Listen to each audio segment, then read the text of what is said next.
tomorrow, between 8 and 12 degrees at best.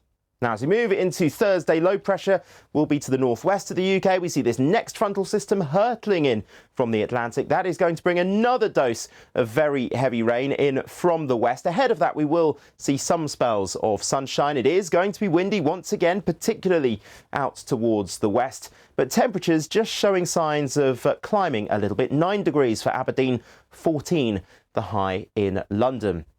And then as we move into Friday, well, we see this little ridge of high pressure. See this bump in the isobars here. That is going to calm things down somewhat for the end of the week. But then this next frontal system pushes in from the Atlantic. That will eventually bring rain for some of us during the weekend, but it will also feed in these southerly winds. So as we look ahead to the weekend, we are going to see some milder conditions by day and by night, but there will still be some wet and windy weather at times.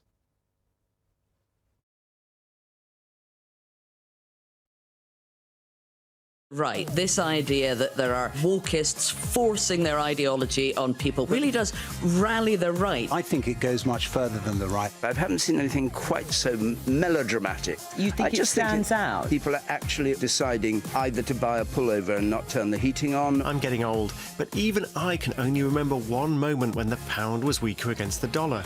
We ask why and whether it matters. There's always more to the story with our podcasts. Listen on BBC Sounds.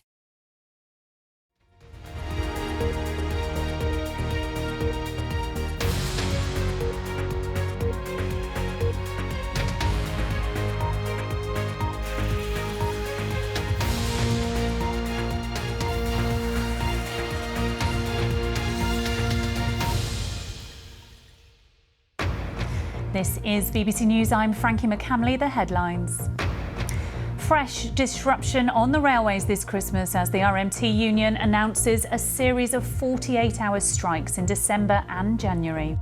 We have been reasonable, but it is impossible to find a negotiated settlement when the dead hand of the government is presiding over and blocking a resolution in these talks.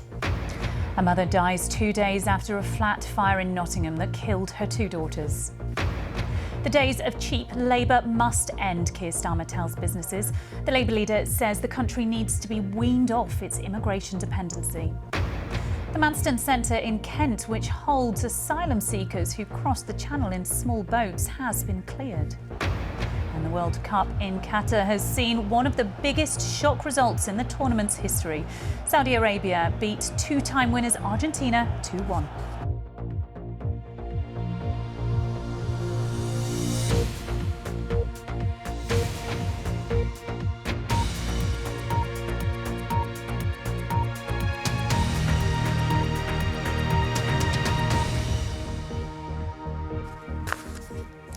Rail passengers across Britain are set to face fresh disruption over Christmas as the RMT union announces an escalation in strike action by rail workers unhappy at changes to jobs, pay and conditions.